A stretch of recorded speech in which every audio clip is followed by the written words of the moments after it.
Good afternoon, and welcome to the informational meeting of Tuesday, October 11th, 2022.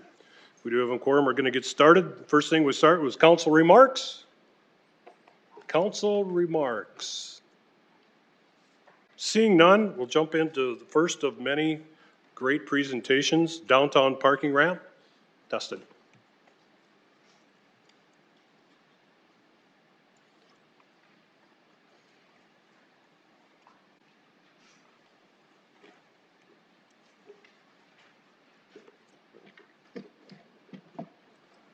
Need a clicker?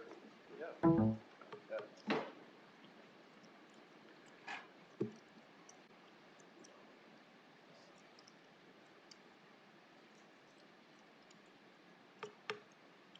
right, while we're getting this set up. Good afternoon, Council. Dustin Powers with Planning and Development Services. Erica Beck is unable to be here today. She had a personal matter come up, but what was actually going to happen today is what you were going to see was a transition from Erica's really been doing a lot of these presentations up to this point, helping us get this process established. But now that we're moving into a negotiated sale process, there was going to be a transition today, and I was going to handle most of the presentation related to the negotiated sale process that we're going to share with you today. So we'll move through that slideshow here. What we wanted to start with was just a little bit of background again. This is a similar slide that you've seen in the last few months. We've been at Council Informationals providing updates in July a couple times, last September, and then today here on October 11th. We've met with our partner organizations and had a partner meeting that included our partners at GoEd, the Sioux Falls Development Foundation, Downtown Sioux Falls, our Planning Commission, and our Parking Board leadership. We've also hosted industry meetings with industry leaders. Those were in forms of informational discussions. We had 3 informational discussions with those industry leaders. We had roughly, I think, 36 people attend those meetings. Those were representatives, realtors, developers, architects, engineers, all interested in seeing what was going to happen with the site. And we also hosted industry tours as well. So we offered 3 tours. We probably had about a similar amount of attendance, around that 30 to 40 over those 3 tours that we provided to those industry leaders. And ultimately the goal was really to get to an early November announcement of how we were going to move forward with solicitation.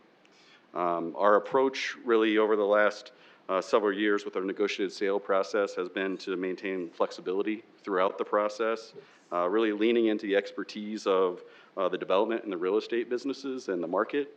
So really important for us to have these industry leader conversations to really understand the marketability of this property and this site, because what we don't know, we don't know. And ultimately getting the expertise in the room and having these conversations has been helpful to help lay out this process that we're going to share with you here today. So on the slide, what you'll see is these are each of the areas we're going to discuss today in the next few slides. This is really an accumulation of a lot of the information that's been discussed in the previous council informational meetings that have been shared.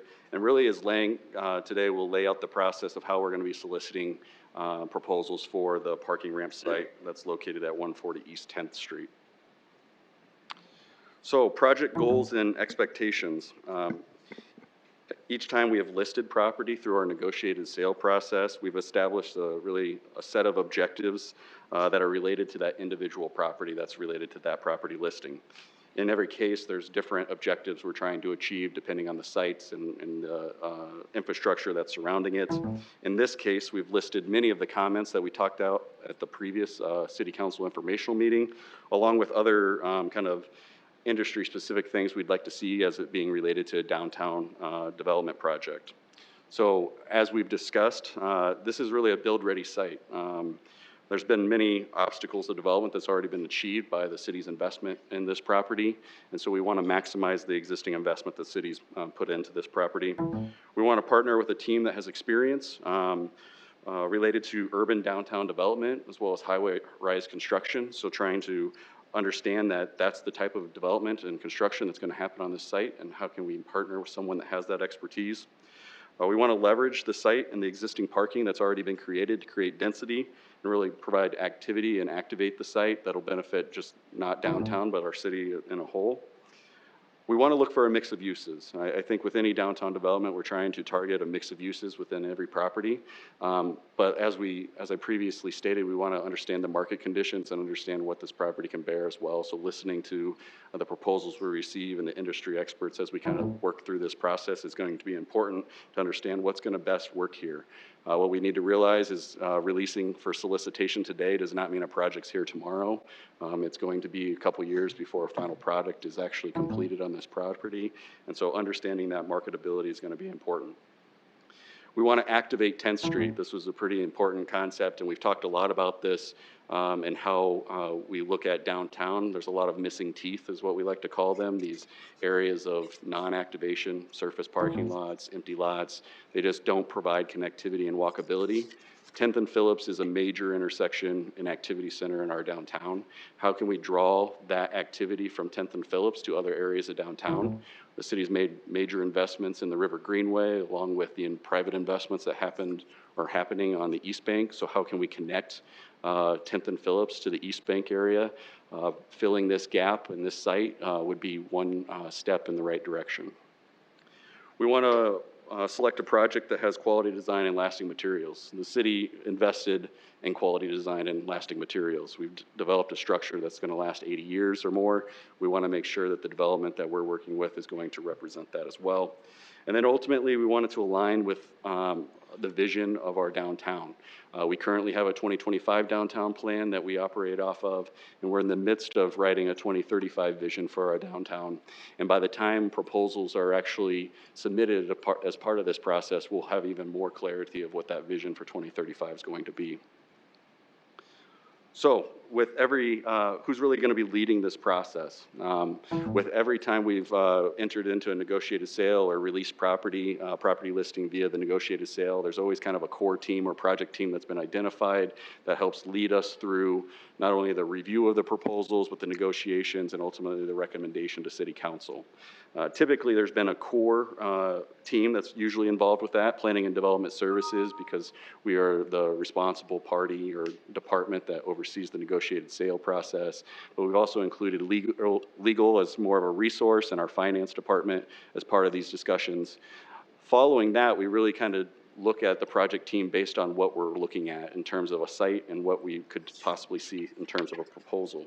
So specifically, when we're looking at this property listing, what you'll see are the members of the project team that have been identified. So first and foremost, having City Council representative as part of this has been kind of critical through this process. Councilor Selberg has been a great asset for us, leading us through the discussions that we've had so far in our internal meetings, as well as been a participant in the informational meetings and tours related with the industry leaders, and would be the council representative that we would recommend here. His background really in the real estate world has also provided some great aspects for us to lean on as we kind of move forward with this process. And we would ask him to assist us with, being that really conduit between the project team and this process and the rest of the City Council moving forward. When we look at the rest of the list, the business development coordinator is myself. We'd have the director of planning and development services, finance, and public works as part of the team. All have had different aspects of this project and worked on different aspects of this project up to this date, and would have valuable information to share in any review of these proposals. Public parking manager, Matt Nelson probably knows more about this site than anyone else in the city, and so having him as part of the review process and team is critical. And then having some public representation as well. We have a public parking advisory board, so we would want to have a representative of that board on this project team. And then ultimately, again, as we're trying to align this with our downtown plan and our vision moving forward, we have, and the council has established a 2035 downtown plan advisory committee, and we would take a representative of that to kind of fill out the project team. So beyond the project team, we always have some resources that we also bring to the table to participate in the review process, but also to provide us some feedback along the way in certain instances. And so our city attorney's office has typically been involved with these processes as they are real estate deals that we'll be potentially entering into. Any consultants that we may have, we don't have any necessarily identified right now at this point, but we know that we'll be having an appraiser do an appraisal on the site. There may be other consultants that could be brought to the table as we move through this process. And then we do have an architect of record, which is JLG, who was the architect who designed the parking garage on behalf of the city, and ultimately would be able to help answer questions. So again, this project team is really the team that we're going to lean on to bring this forward. The team's responsible for vetting all of the applications, participating in the negotiations, and then ultimately making a recommendation to council on advancing a project that really meets the goals and expectations that we're going to be laying out as part of the negotiated sale process. So the negotiated sale process, we want to talk a little bit about that. This is a process we've been using since early 2019. And has resulted in some of the real estate developments that we see happening in our downtown area today. Some of those that have been vetted through this process are Rail Yard Flats, Sharapa Place, and the First Avenue parking lot with First Avenue Partners that the City Council has already approved the purchase and development agreement for that property. We also are in negotiations with the land south of 8th Street that has been a result of going through the negotiated sale process, and we'll look to have more information on that property as we continue through those negotiations moving forward. The benefits, again, of this process is it's really open until it's closed. And so ultimately what this allows us to do is there's no necessarily hard deadlines. It allows us to keep it open until we've selected someone and we're moving forward with someone.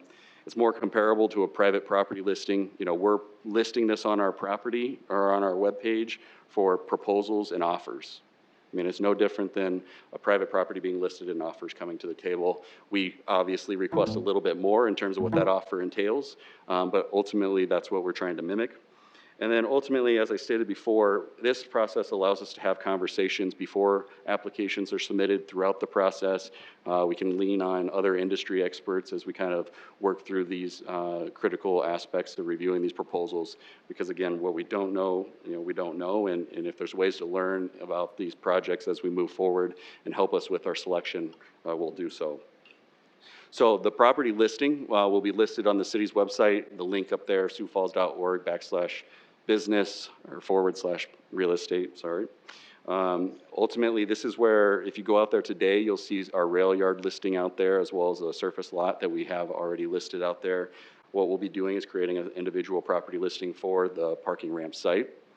The listing will include all of those development things that anyone's wanting to apply for this property would need to know. So those goals and expectations we laid out, who the project team is, any other development information or site information that they would need to know would be listed on the website. And then ultimately what they're required to do is submit an application. If they want to be formally considered for proposing on this and as a project moving forward with the city, they need to submit an application. So what the application form is online already. You can see that.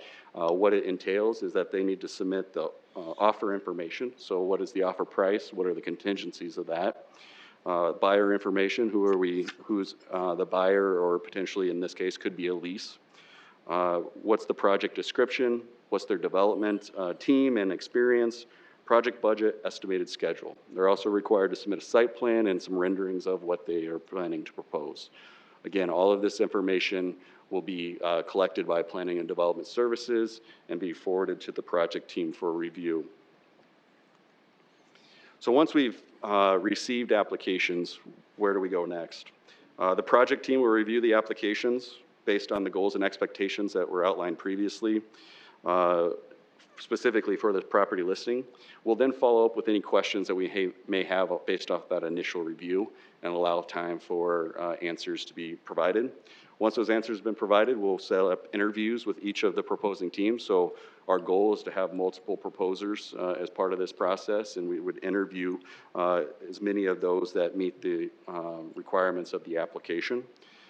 The project team will then, again, conduct those interviews and ultimately make a determination on the proposal that best meets the objectives of the project. So what is the project that makes the goals and expectations that have been set forth through this process up to date?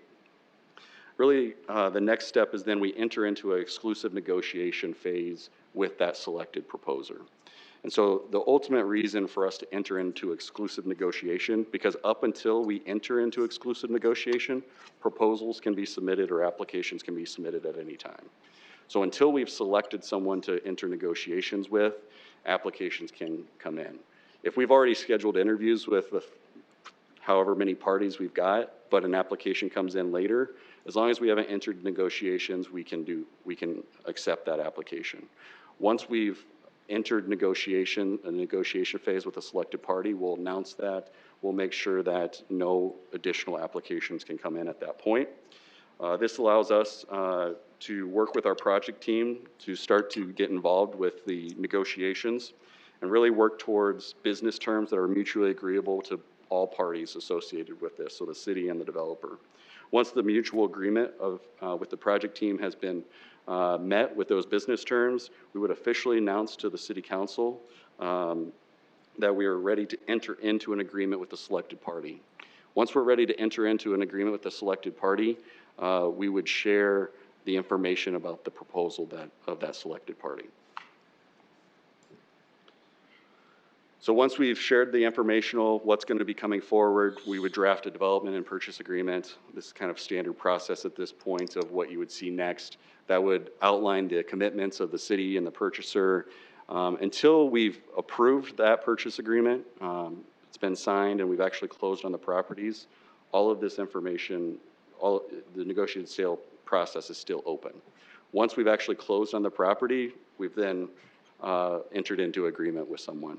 If at any point during that process, negotiations fail or we're not able to move forward with the project for any reason, we have the opportunity then to go back to the original proposals that were submitted or reopen the process. And ultimately, this is again a process that we've utilized several times and has been successful for us. So what are the next steps that we're going to see here at City Council? In November, we'll be bringing forward a resolution of intent to lease and to list. Ultimately, what that'll call out, as we've discussed, we've had conversations about would we consider leasing it, would we consider purchase. This is kind of the council's commitment that we're open to both of those options. It would also share that we'll be releasing this through the negotiated sale process, and we'd talk about some of those goals and expectations that ultimately that the council's wanting to consider. So ultimately, this is allowing us and as well as the development community know that this is ready and we're willing to hear these considerations and proposals. We'll be bringing that forward on November 1st. Following that, we are planning an announcement on November 7th, which would be when we officially list the property for negotiated sale on the city's website to solicit proposals.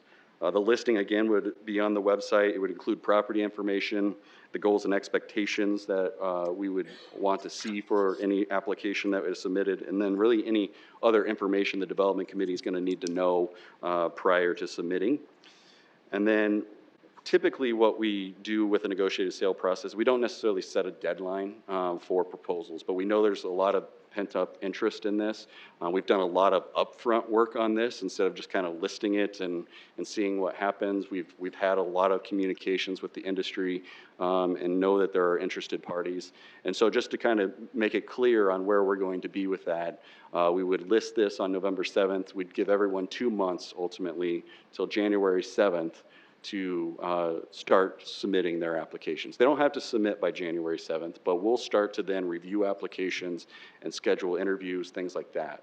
And so anyone that's really interested would need to know that that's when we're starting that process. And if we were to select someone before they submit their application, then they ultimately wouldn't be able to submit their application if we've already selected someone. So this gives everyone kind of a clear area, a deadline of when they need to bring their information forward. So it's kind of a lot of information, kind of walking through our process, ultimately how this is going to work over time. But with that, I'm happy to answer any questions that you have and go from there. Council questions? Council Neitzer. Dustin, this question may not be fair for you. I don't know if Director Eckhoff could handle it. I think Erica Beck probably would have been the best one, but I'm just curious we do this for some other things. Why has this administration moved more towards negotiated sale versus using the RFP, RFQ process, which does work? Yeah. Not that this hasn't worked, but we've done RFPs and RFQs for a long time, and it just seems like it's become kind of disfavored, and I'm not exactly sure why. Yeah, and if you, this is going to jog some memories here, but back in 2019, when we actually brought this process forward, we talked a little bit about the differences and why we wanted to do this and move forward with this. It's nothing against the RFQ or RFP process, but what we run into historically with RFP and RFQ processes is they don't align well with real estate transactions.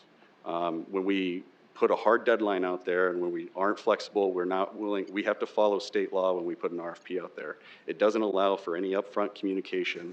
It doesn't allow for us to have these active communications with the development community on expectations of what we want to see for the site.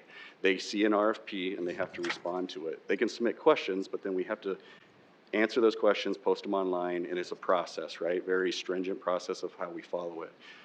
What this does is it allows us to be more consistent with, you know, a development market and be a little bit more flexible to be able to react to questions versus just following, you know, in a vacuum process, right? So when we've laid this out, there's never been anything necessarily against the RFP or RFQ process. We've used that in the past, but what we've noticed is that we've gotten proposals that maybe, especially on the real estate side, again, this isn't necessarily for procurement, but for the real estate side, we've gotten proposals that maybe didn't really address what we wanted to achieve at all, because they're just submitting and they weren't able to interact with us and have some questions and comments beforehand.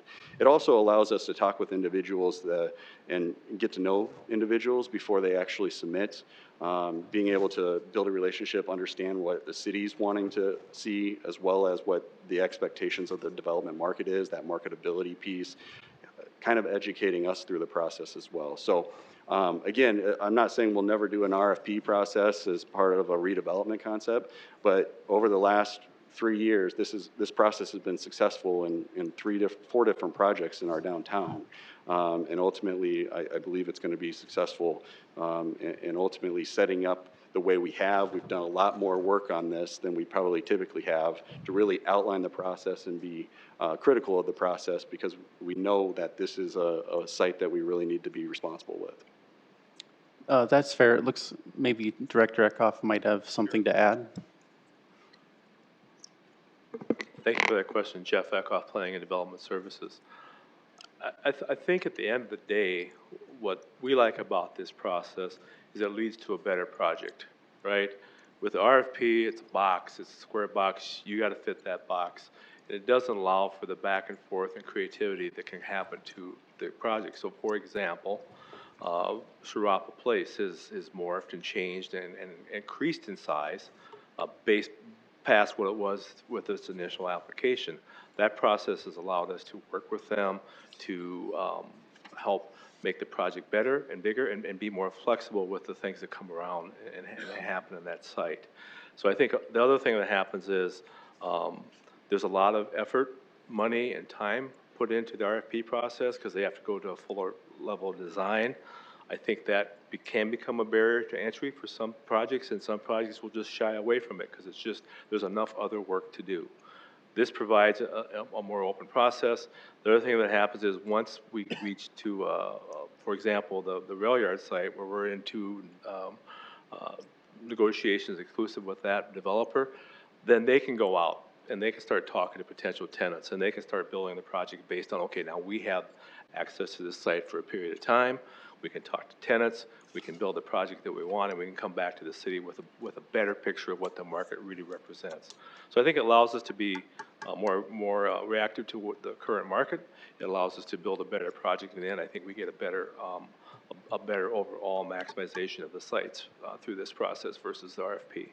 I think those are all good, and so using this process is fine. I would just say as we use it, we just need to make sure it's going to have to be very self-governed, because the rigidity of the RFP process also gives it some strength in that you have objective measurements. If I apply, I know I'm going to be considered. I know I'm going to be scored. I can see what my scoring is. I'm not so sure in a process like this. I don't know that, I'm not saying that you would do it, but you couldn't, if there was a disfavored developer and they brought a project, that it just couldn't just be thrown in the garbage and not even looked at. If somebody was, let's say an administration just didn't like them or whatever, I'm not saying that would happen here, but that's where there needs to be guardrails. Because we do hear that occasionally where somebody says, hey, I brought a project to the city and I don't think they even looked at it, or I thought it was great. Now, there may have been more to it, but, you know, where I think everybody who applies needs to have that assurance as well, that I'm being considered and we all have a equal Right. chance and all that stuff, so. Right. I can tell you, Yeah. oh, I'm sorry. No, thank you. In the case of the First Avenue lot, we had 3 applications and we vetted all of them. We invited them all, and then one withdrew.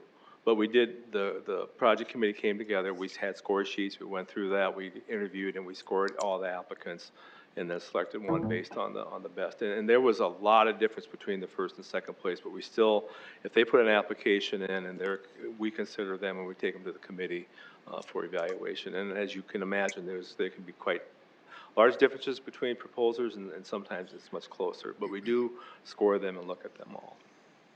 Mr. Chair. Counselor Jensen. Thank you, Mr. Chair.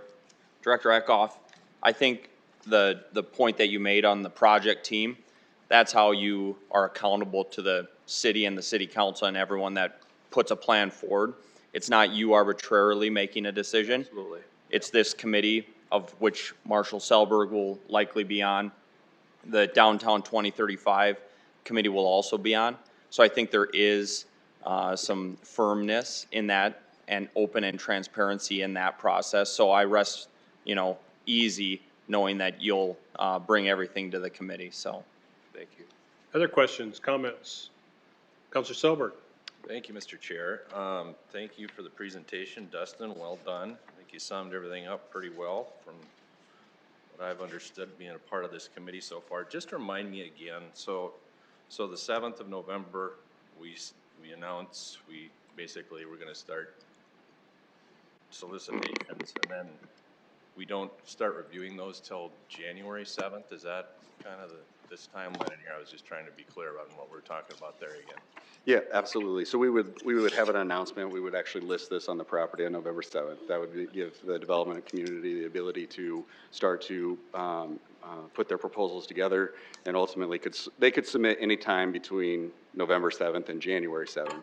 Ultimately, we'll collect them and then we'll bring the project team together following January 7th. So it's really just kind of setting a timeline for the development community to know by this timeline, we're going to start to review these applications moving forward. So that will allow us to then start to schedule with the project team to do the internal reviews of all of the proposals. It's kind of best to see them all together versus sporadic throughout that time frame. So we'll review them all at that time, provide questions and comments back to the proposers so that they're prepared for the interviews that we would schedule following that. And applications can keep coming after January 7th until we find Until the project team has selected a proposer to enter negotiations with, an application could come in at any point up to that. So the reason we're putting January 7th out there is the timeline for when we select is really undefined at this point. You know, we don't have those interviews scheduled. We don't know how many applicants we're going to have, so we don't know how many interviews. So we would still accept applications until we've entered negotiations with someone. But this kind of really the January 7th date is really more for any of the development community to know that, you know, this is when we're going to start to review, so you should probably think about having your application in around that time period so that you know that we'll review your application. Okay, yeah, that makes sense. Thank you. Counselor Starr. Yes, thank you, Mr. Chair. Dustin, when we started this process after the lawsuit settlement, Chief of Staff Beck said to us, and I think it was based on one of the questions from someone from the council, but we were going to put together a report or a committee, something that would put it together to say, these were the mistakes that were made first with this project so that we don't repeat them. This appears that we're moving down the road without saying to the public, this is where the mistakes were made the first time around. And I don't think we've ever done that as a city, and we certainly haven't apologized to the public to the mistakes that were made the first time around. Is there a plan for a committee or a report or even an update to the council of what mistakes were made and how we wouldn't make them again? I would say that right now I don't know that we have a report available, and I'm not sure where we're going to stand on public announcement of where those mishandlings were. But ultimately, you know, again, we're leading through this process because this has been a successful process for us. The previous time around, we didn't go through this process. It was an RFQ process that we went through. So ultimately, we've came up with this process to better fix this over time for development proposals, not only for this site, but for all sites downtown. And so I believe that we're working towards addressing what maybe some of the shortcomings were in those previous processes. Yes. But you're right, that's probably step one, is admitting that it wasn't an open and transparent process, that mistakes were made. That probably goes at the top of the list. But if we don't identify what we did wrong and why the process went bad, there were mistakes made in a lot of ways. And again, openness and transparency is probably at the top of that list. But if we don't put a list together and admit to ourselves what we did and how the process went wrong, we can't just say this process is better if we don't admit what we did wrong. Thanks for the comment. Other comments, questions? Counselor Neitzer? I have agreed with that. I actually agree with Counselor Starr on that. I'm not sure whether we've ever identified, and I'm not saying that, you know, where it needs to be, but I've even asked, you know, like, I'd like to know specifically what kind of analysis we've done, or an autopsy or an audit of the process. Those of us who were here, that was an incredibly painful and embarrassing thing to happen, and I don't want to see it happen again. So that's the one thing that's concerned me a little bit about moving forward, is I don't know that we've, besides just putting on a happy face and just saying we're moving forward, that we've discussed and we've identified, for, you know, because we on the city council weren't in, you know, the administration, so we weren't in the discussions, and this predates this administration and goes back to the previous one. You know, all of the analysis or lack of analysis that was done, what kind of financial vetting was done, was there any financial vetting done, are we going to do any financial vetting this time? I mean, this may outlast me because I'm only here for another 16 months or so, but I will tell you, I would encourage anybody, when this comes forward, you should be definitely asking, what is the financial capacity of whoever's doing this, and what is the proof of it, and what kind of indemnification are we going to have? And it better not be guarantors, because guarantors, there was no guarantors. So I just want to make sure that we do this right, and so that's why I have to agree. I don't want to rain on anybody's parade here, but I've only heard basically just happy, everything will be fine, let's just go forward. And I haven't heard anybody really saying what went wrong the last time. And I don't know how you not repeat a mistake if you're not willing to even look at what went wrong. So I'll leave it at that.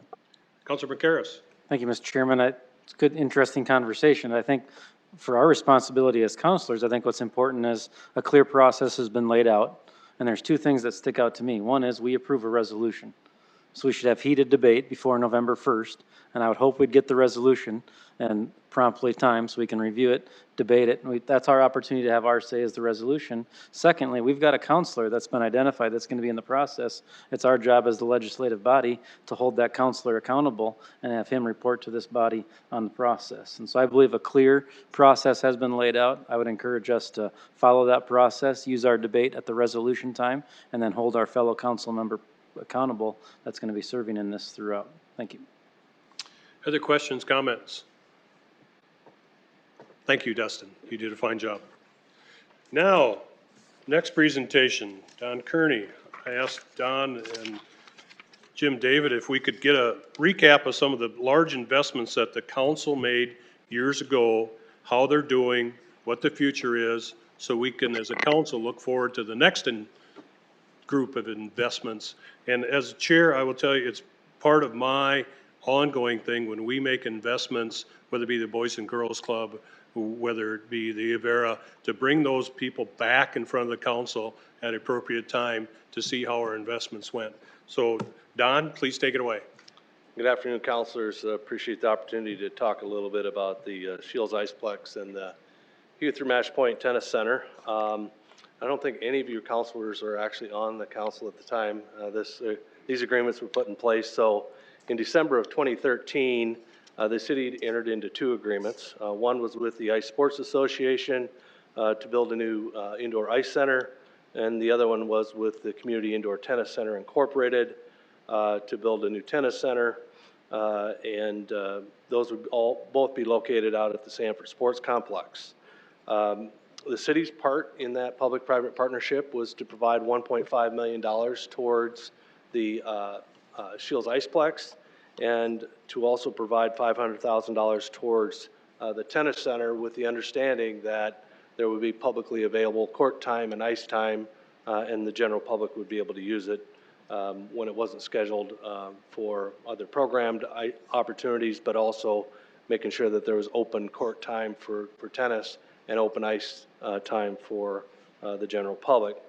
So with me today is Joe Zuger. Joe was really the leading force behind bringing the Shields Iceplex to the complex, and he'll present and give you an update on how things are going out there.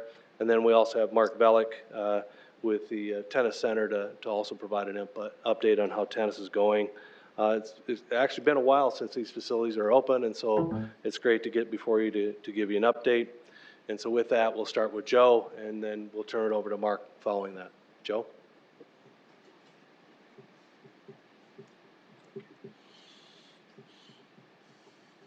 Thanks, Don. Good afternoon, everyone. As Don mentioned, my name is Joe Zuger. I am here with Brian Prisby, who's the general manager of the Shields Iceplex.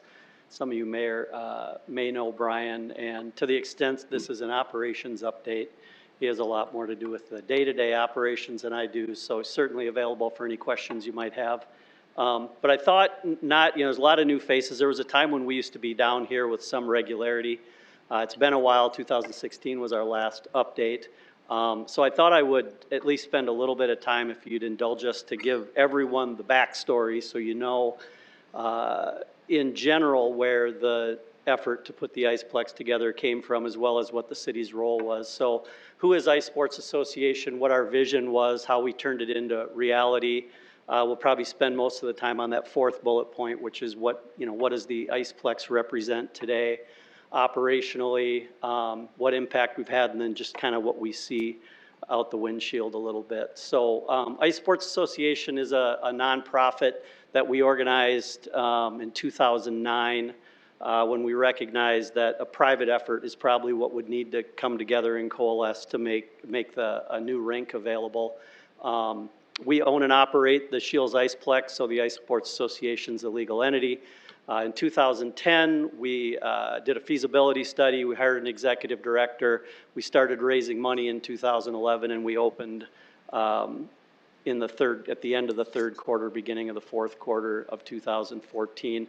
The organization itself, I'm part of the board that runs the Ice Sports Association. Greg Starnes is an attorney at Woods Fuller. Ben Graham, president at Bell Inc.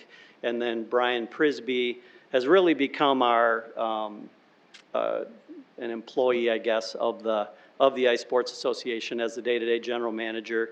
While we were doing fundraising, Sue Salter, who some of you may know, who now runs Make-A-Wish, was our executive director.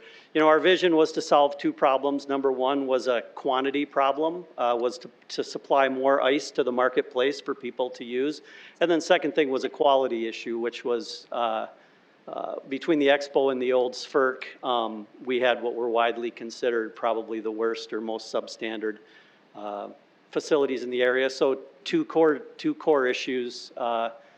So what was our vision? Number one is it really all had to do with the business model more so than anything, and that is quantifying demand, modeling supply, expenses, et cetera.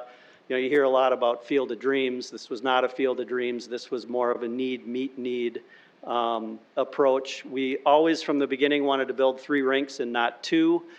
We wanted to maximize the equity in the project and minimize our debt, establish professional private management, and establish sort of a world view of who might benefit and use this facility, and not just cater to maybe the biggest user groups.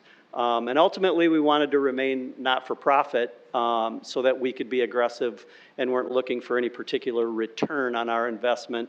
The activities that go on, I think on all the facilities across the city, but certainly under our roof, are not inexpensive activities to engage in. So to the extent we can keep costs manageable for the people who use our property out there, that's part of our mission.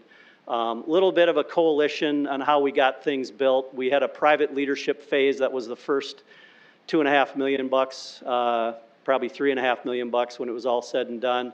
We did do a chamber community appeal with the business community, probably pretty familiar with that. I highlighted the CIP funds, as Don mentioned, 1.5 million.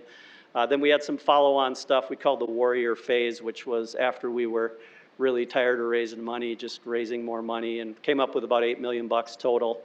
Spent a few $100,000 along the way. And that kind of window was really between 2011 and 2014. So history to date, we opened all 3 sheets late in 2014. Originally, we had a business plan to operate kind of 1 sheet in the summer for 3 years or so, then maybe 2 sheets in the summer, then maybe 3 sheets, and we have sort of thrown that out the window. Since we opened in 2014, with the exception of 2 summers, all 3 sheets have been operational. So we did drop back to programming 2 sheets in a couple of summers. Our net operating income averages around 27% lifetime to date. We've retired a little over $3 million in debt.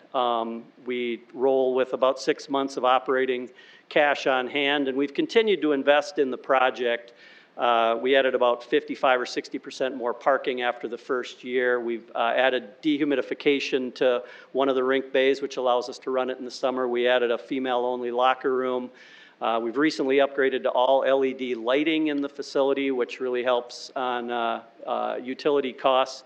We've added a low emissivity ceiling, which is essentially a special ceiling insulation liner that also helps with some dehumidification challenges as well as utility costs in the summer. And for the first time ever, we're going to have a not used resurfacer that's on order.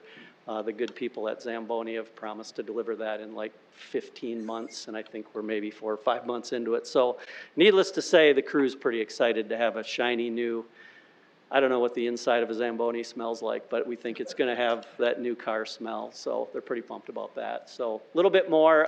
Total wages paid to date, I ran a report. It's over $2.5 million to our full and part-time staff.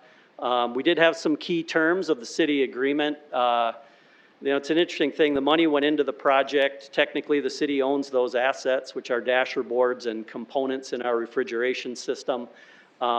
We've maintained insurance on those through the Ice Sports Association, as well as done all the productive, proactive maintenance and managed and owned all that stuff the way it needs to be owned and operated. Couple of critical metrics I threw up. There's a memo of understanding that came along with the sort of the deal with the city, and the quantitative obligation in that is that we would have between 240 or 360 total hours of public skate available in October through March. Trailing 12 months, we've been in the 330-hour range for that. That goes up and down seasonally, but and then if you had, there wasn't anything specified about how many hours we'd offer annually. I extrapolated that. That comes out to about 400 to 600 hours, and we're offering around 960 hours in this trailing 12 months of what I would call show up and use the facility stuff. Could be open skate, could be our cosmic disco skate on Friday nights. We also have added some new programming, freestyle, figure skating, stick and puck, some pro skates, which are a little bit more kind of trainee stuff for a little bit more passionate hockey players. But the good news is there's this piece, big chunks of time with regularity where we haven't contracted the sale of those hours. So I wanted to offer a little bit of quantitative stuff there. Impacts have been substantial, I think, for those of you, whether you use the rink or not. Youth hockey, when we opened, I think the number I got was 478 total participants. Registration's still open this fall, and they're projecting between 830 and 850 skaters. That's good news, probably presents some opportunities for the future. Figure skating, which also runs the Learn to Skate, which serves the community, just teaching very young people how to get on the ice and get around, was about 150 people back when we opened, and they're pushing 300 now. So, close to doubling our core user groups. As importantly, we've spawned in our home to a number of new user groups. The curling group, which was, I think, curling at McKinnon, kind of a challenge back in the day. We do help those folks on one of our rinks. There's a midget program, Sioux Falls Power AAA, South Dakota Selects, Rhino Youth and Adult Hockey, a little bit more rec-oriented hockey. We've got some adaptive and sled hockey stuff going on out there, which is pretty cool too. Donating skate passes to charities, fundraisers. We've had a couple people who have had family members get sick. We've had some pretty neat troop rallying in the lobby out there to raise money for people, which always feels great. And we have daycares, homeschools, church user groups. Augie used to do a big party night. We're going to go to their party as soon as they get their place built. But the Hy-Vee Legends for Kids Clinic expanded their programming to include hockey, and then we've just hosted a pile of tournaments and this, that, and the other thing. So in the future, you know, continue to run the business because that's what it is. And so plan the operations and operate the plan, continue to retire debt. I listed that one twice. And then assess, you know, possible opportunities to expand. This diagram is kind of the way the 3 sheets sit loosely on the property now. We've done some space planning to expand to the east, and I think in a grand vision we could see doubling the number of rinks out there with the right time and the right plan. So again, this is I can't remember if I can get this thing to, no, I don't, but there's a little graphic up there that shows if you see the snowflake for the Ice Sports Association, it's actually a bunch of stick figures that have put their heads together and gotten arm in arm. So there's a little animation that sort of shows the city, the business community, youth hockey, figure skating, and everybody coming together, which is really the spirit of how we got this thing done in the first place. It was an effective coalition that I think solved a problem that we're pretty proud to be part of the solution to. So that's the fast forward history of sort of 14 or 15 years of chasing this deal down and what Brian does every day. We'd be happy to answer any questions anybody might have. Let's get some questions for hockey or Iceplex. Councilman Karras? It's absolutely fabulous. Thank you. It's great. I love the illustration they use of the collaboration and meeting the community need. Just a quick question, you know, on the swimming, for example, when they built the indoor pool, you know, the thing took off, and I don't know how much it impacted the other pools in the community. How much has the Iceplex impacted like our neighborhood skating areas? Maybe it's more of a question for Don, but just wondering, I know that there's been some conversation, questions about how much activity those neighborhoods seen.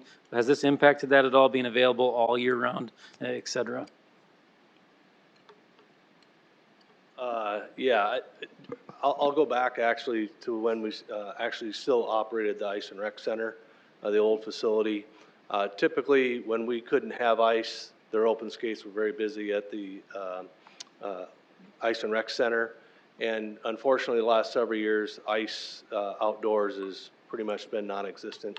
It's very hard to program, and so pretty limited. And at least from our perspective, if we have good outdoor ice, then obviously that affects our open skates at the indoor facilities. And then maybe Joe has some additional feedback, if at all, what he sees out there during the open skates. Yeah, you know, the original question, sort of how did I look at this whole thing as just a marketplace, right? There's a demand for ice, and then there's supply.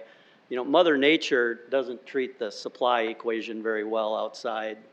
As a former backyard ice rink owner operator, it's like gardening when you can't grow plants. It wasn't very productive in my experience. But, you know, from the beginning, we've always respected the city's concern about participating financially, but not having us serve the broader needs of the public.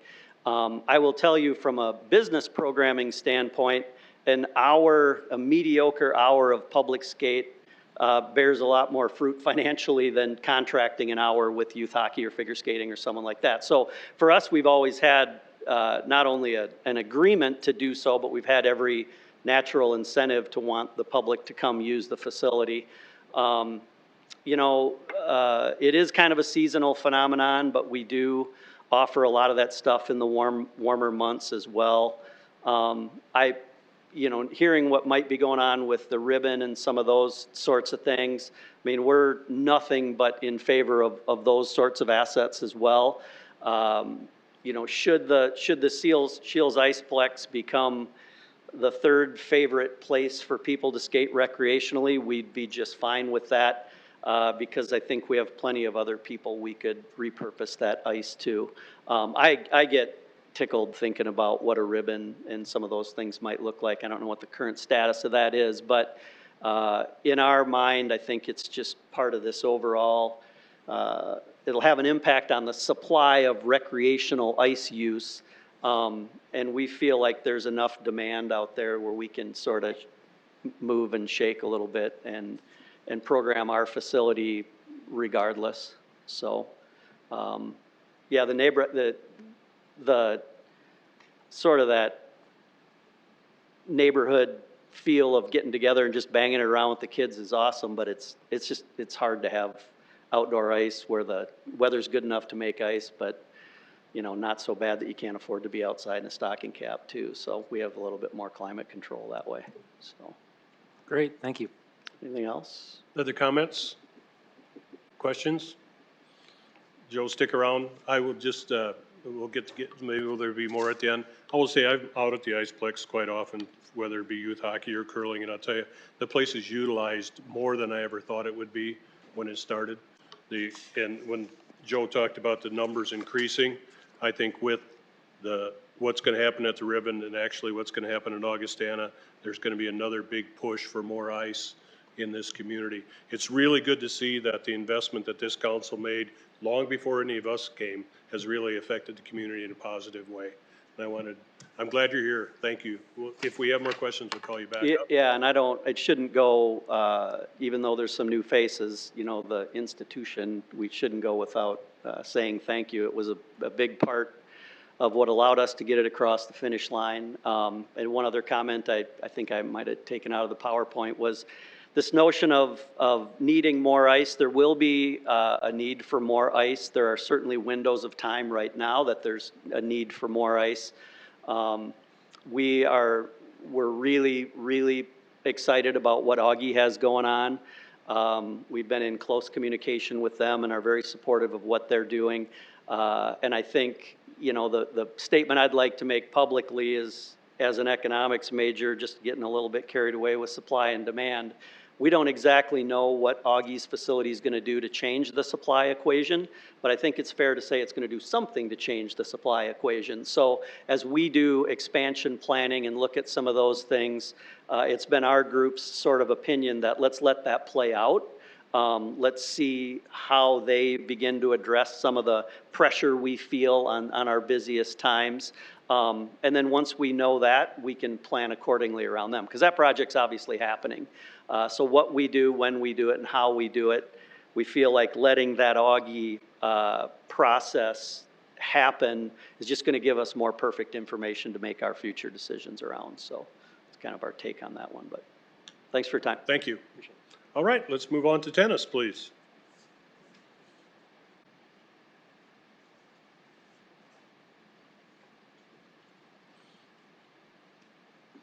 Good afternoon, council members, and appreciate the opportunity to kind of bring you up to speed on what we have going on at Match Point. Like the Iceplex, we came to fruition out of an absolute need. Before Match Point came along, we're a 6-court indoor tennis facility. Before that, there were only 5 indoor courts in town, 3 of them at Woodlake, and then 2 of them at the Country Club of Sioux Falls. So there was an absolute need for indoor tennis, both from just recreational and competitive standpoints. Match Point came kind of derived from the Sioux Falls Tennis Association. The board at that time established the need and started fundraising on the project, which was a $4.25 million project that was built in 2015. They were approved for the chamber drive, so $1 million was raised from that, and then $500,000 from the city. And then the rest of the funds were just publicly raised from the tennis community, and then additional fundraising to retire debt since we opened in 2015. When we first opened, it was a little challenge getting going. We did operate in the red the first 3 years. Support from Sanford Health helped us get through the early stages. And then by year 4 and every year since then, we've been operating well in the black. But it's had challenges at first getting the right people in place, but now we have excellent staff, 5 full-time employees that run the facility. Our mission at Matchpoint is pretty simple. Our goal is to make tennis accessible and affordable for everyone, grow the game of tennis, and provide opportunities for youth to learn life skills through tennis. And we're doing that. We have over 1,600 junior registrants in our program each year. Beyond that, we have over 200 adult players that use the facility, and last year we got into pickleball as well. We're the only facility in town that offers pickleball on a tennis court surface, which is the ideal preferred playing surface for pickleball.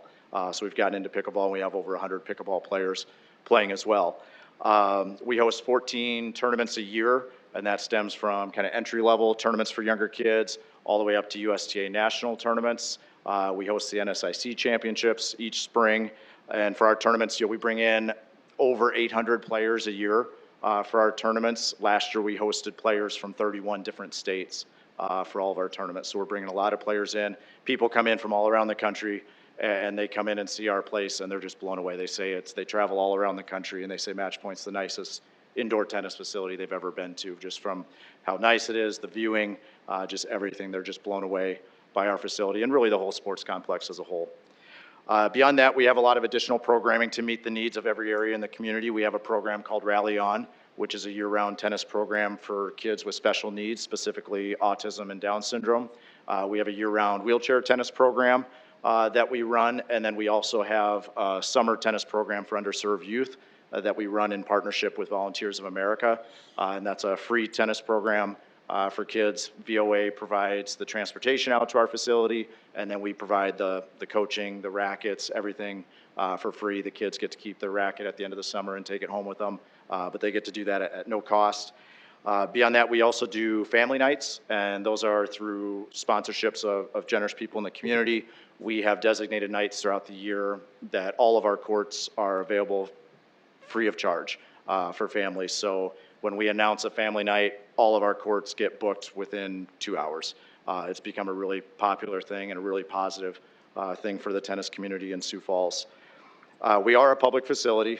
We have no memberships. And then beyond that, aside from not having memberships, our court fees, our lesson fees are honestly lower than any indoor club you're going to find in the country. The reality is, indoor tennis is tough. It's expensive. It's a big building that you only can fit so many people in. So to be able to make this organization work with the structure that we have is a really neat thing.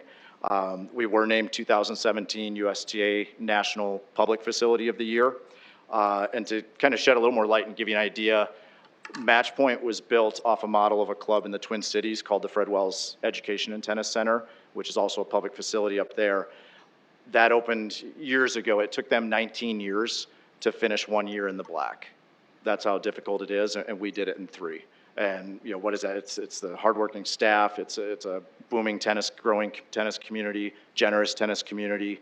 It's a lot of things, a whole community working together to make it successful.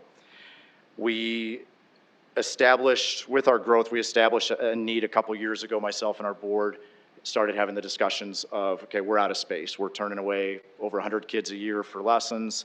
We have adults that want to play more. Pickleball wants to do a lot more. We're just strapped for space. We don't have any courts open nights, weekends. We're just jam-packed. So we started exploring, in addition to the facility, so we're working on a 4-court expansion. It's a $3.7 million project. We actually last week met our fundraising goal to move forward and break ground hopefully in March.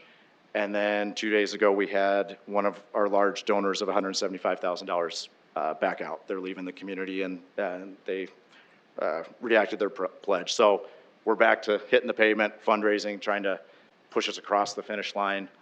Still hopeful that we can stay on pace to break ground in March, which would have the expansion area open in late September. So, Council, questions? Certainly have a tennis player on our council that would like to ask some questions. Well, if it's up to me, I will add, we have been contacted by the USTA. I've been having meetings with them. They do want to, they've asked about us hosting a pro tournament in 2024 in Sioux Falls, if we can get the expansion space. We would need that space to have enough space to run it. so I'm not much of a tennis guy, but, you know, I used to, when Billie Jean King and Chris Everett were playing, it was pretty exciting. John McEnroe and that group back then. What's the most recognizable name that you've had visit your tennis center? James Blake came and played for the grand opening. He came and played an exhibition match. Aside from that, we've had a couple, I wouldn't say their names yet, but we've had a couple high-level national tournaments that have had kids play on them that you'll probably see on TV one day. So the Penacova sisters, look for them. They're only 12 now. They're number 1 and 2 in the country in 12 and unders. They've been to our facility 3 times from California to play tournaments. They love coming here. Other than that, another kid, Cooper Westendick, he's top 5 in the country in 18s. He'll be certainly one of the best Division I players in the country, if not a pro. So it's been neat to be able to host those players and expose our kids to those players so they can see that level. Well, I think it's been a great success out there. And remind us one more time your fundraising goal and how short you are. Yeah, so our fundraising goal is we had to get to $2.8 million, and so we actually last week we were a little bit over our fundraising goal, so now we're 175 away. Okay, thank you. Councilor Bronco. Just for people that might be joining us, watching on television or watching online, how can they find out about opportunities like those family nights you talked about, future tournaments they want to participate in, and joining you for that fundraising goal? Yeah, so all that information, everything you would need to know is on our website, playthepoint.com. Playthepoint.com? Yep, point has an E at the end. Okay. But yeah, playthepoint.com has everything, schedule events, lessons for adults, juniors, whole page on opportunities to give to the expansion. Wonderful. Thanks. Other questions? Thank you very much. Thanks, guys. Councilors, any other questions for Don and the 2 associations? This is your last call. Seeing none, thank you very much. Very informative. I believe the previous council made great investments in your facilities, and I hope this council gets an opportunity to do those things for the future too. With that, we'll move on to public comment. It's now time for our public comment. You're allowed up to 5 minutes on any of the topics that we discussed during today's meeting. Scott Harrisman, Sioux Falls. It was nice to get an update about those facilities and glad that they're doing so well. I've often argued that the city doesn't need to throw a bunch of money at youth sports things. If it's needed, it will fund itself. And both organizations have shown that while they've struggled a little bit, they do very well. I remember having an early conversation with 2 of the gentlemen who were involved with raising the money for the Iceplex.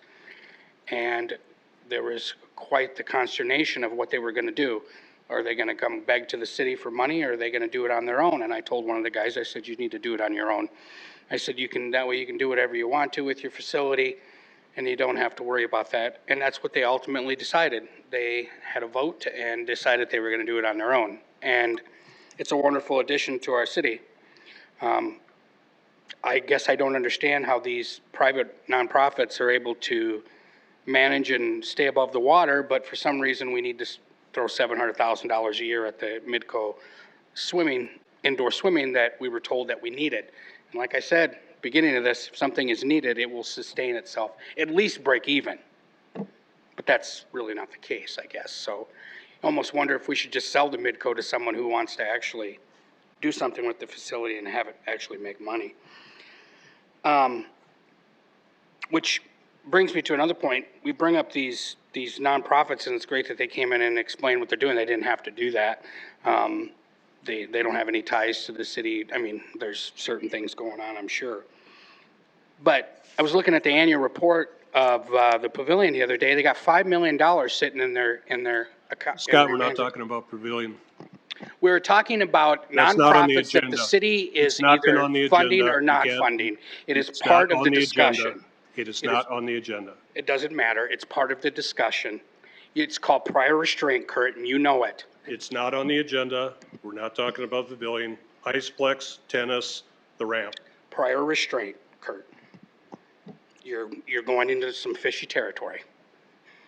This is city business. We're talking city business. We're talking about a facility that the city helped to open to begin with, 2 facilities, and they went and did it on their own.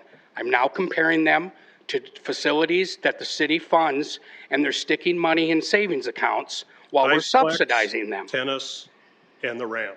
Okay, we'll talk about the bunker ramp then, because that's a really good special project. Everyone seems to be up in arms about the fact that we don't know what happened. So moving forward, we're going to do it right. We know what happened. I was here several nights watching person after person after person come up to this podium and tell you that it was a bad idea to do the project. And you had 2 opportunities to stop it, and you didn't. So now all of a sudden, a city employee came up here and said, oh, if they have to fill out this application if they want to do this, and they got to go through this and this and this and this and this.